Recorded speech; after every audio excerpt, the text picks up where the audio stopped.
Aloha! I'm not jumping over the chair today because I have very precious cargo in my hands. Escargot. No, not snails. Indigo snake. Eastern indigo snake to be exact. And we're going to talk about their care today. Some of the information is just stuff I'm regurgitating that I've read, heard, or learned from the breeder that I got these snakes from.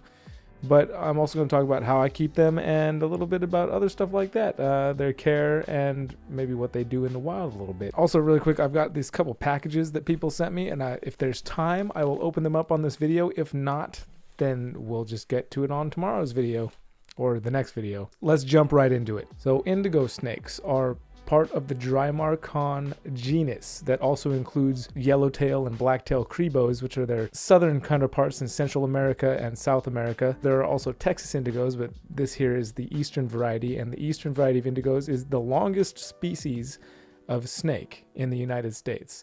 And they have a fairly limited range. It's basically Georgia, Florida, and maybe a little bit of southeastern Mississippi. Something to note about indigos is that they are protected. You are legally able to buy captive bred specimens.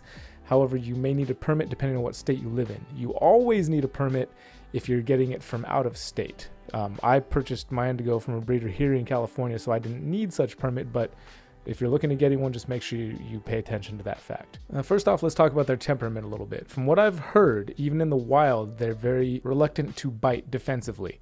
From what I understand, you can just go pick one up in the wild and just handle it just like I'm holding my little beautiful boy right here. They're very aware. Their feeding response is incredible. They come flying like a heat-guided missile at their prey, but I can just reach my hand in there without a hook and pick this guy up, no problem. Very aware of things that are prey and things that are not.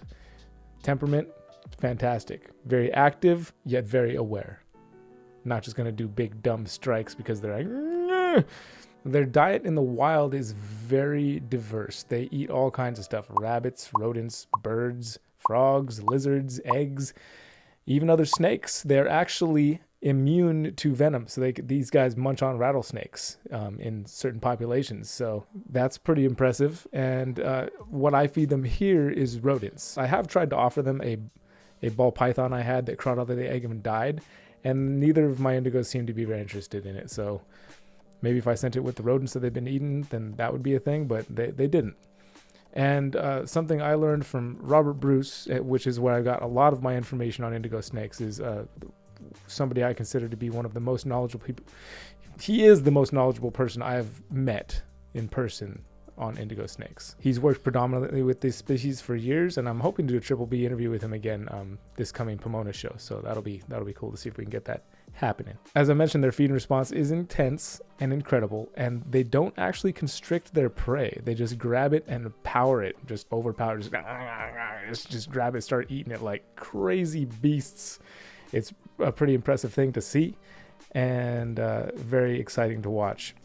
Now, what was recommended is that you don't feed them, especially as somebody myself who keeps a lot of pythons, and pythons can stretch their mouths super wide to swallow prey like 3 times the size of their head. Indigos do not have that flexibility in their face necessarily. In fact, you don't really want to feed them anything much bigger than their head. Maybe, definitely not bigger than the thickest part of their body, because they just don't have the jaws that work like pythons do, but they eat a lot, and they will take down just about anything, it seems. I've heard of people feeding like slices of tilapia even. I may start offering these guys quail and whatnot, but the rodents seem to be doing a pretty good job, and they're getting what they need out of the rodents. One other thing that was recommended to me is that I soak them so that their claws soften. Robert did mention that he has lost babies to the rodents' claws tearing their stomach lining, which I thought was interesting. So I always soak them to thaw them in water and let those nails get nice and soft before offering them to the snakes. One other thing Robert mentioned is that if it takes them too long to eat the meal you gave them, then it's probably too big.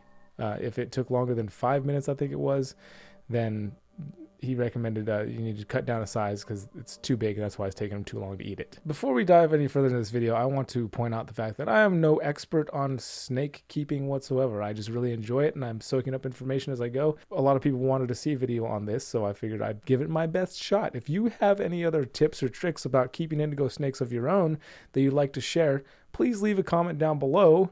and let us know what those tips and tricks are, because I'm here to learn too. Let's talk about the temperature for indigo snakes. The lowest you really want it to get is into the high 60s.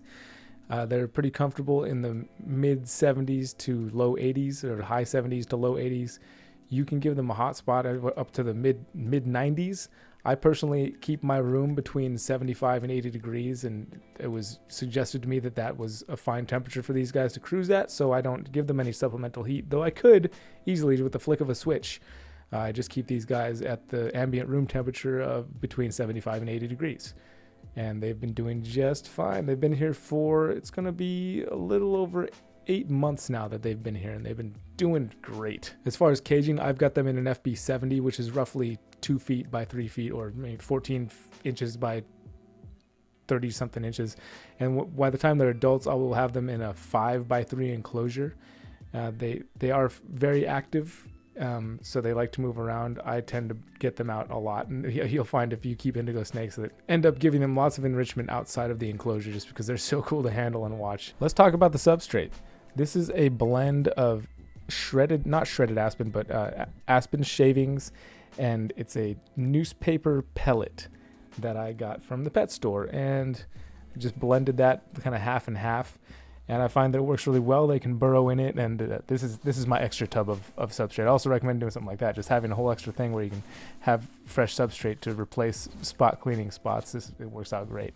And these guys defecate, and these guys go to the bathroom a lot, like daily. Having something like this that helps absorb all the urine and loose stools and whatnot, these guys will wreck their enclosure. You will clean their enclosure daily, I promise. This is the exact substrate that was recommended by Robert, so this is what I've been using, and I found that it does keep the odor down even when they do soil it, and you get it out of there quickly, and it clumps together well, and you're able to just pull it all out and do very effective spot cleaning this way. With all my snakes, I do a full substrate switch every time they shed. Here's the female. She's the black throat variety. One thing I didn't mention, that other male, he's got the red throat, of course, and she's got the black throat. They're both eastern indigos, but there's just those two different color variations that these guys have going on. She is a little more squirrely than he is, but same awareness and same temperament, basically. The last thing I'd like to mention is the sunlight exposure that Robert recommended doing, is bringing these guys out into the sunlight at least once a week. And now, you certainly don't have to let your snake crawl around on the ground. If you do that, just be very careful, because they are quite fast, and you don't want them to dodge into a little hole real quick or something, or get attacked from above by some kind of bird of prey. That would be very, very unfortunate as well. So just be diligent if you're bringing them outside and when you're bringing them outside, but holding them into the natural sunlight just like this is all you really need to do. Maybe like 10-15 minutes a week or so will suffice, but it's a great reason to bring your snake outdoors and let them soak up some of that UVB that they're going to benefit from. Many snakes do benefit from ultraviolet light, especially diurnal snakes like indigos are, and most colubrids, I believe. I also didn't mention that at the beginning of the video. These guys are from the colubrid family. Drymarchon genus. Drymarchon cooperi is a specific scientific name for this species indigo snakes. I was getting a little claustrophobic in that room, and I wanted to show you guys something out here around the back. There's that turtle enclosure that I was working on a little while ago. Family's already gone down to Southern California, by the way. They're not here. All gone, bye-bye. It's all Brian by himself today. So there'll be no what do you know, unfortunately. They're going to be down there when we get down there for Pomona coming up real quick here, though, so that'll be fun. And we'll be hanging out at the booth. But here's that turtle enclosure. If you missed the building of it, you can go and watch this video right here. And it'll show you what we did to build this thing. A little latch. It's been getting some nice filtered light.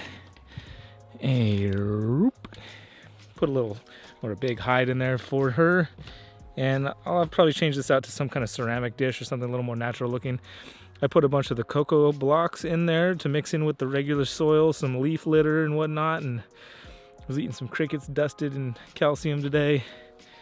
Not hiding in here, I don't think, is actually preferring these little log things over here. Check this out. Screw you, I just found my happy place. Can you please leave me alone? Yeah, I'll leave you alone. I could tell you're enjoying it under there. Okay, sorry, bye. Have I been saying tortoise this whole time instead of turtle? It's a turtle, not a tortoise, just in case. I don't know what I've been saying. I can't keep track of my words.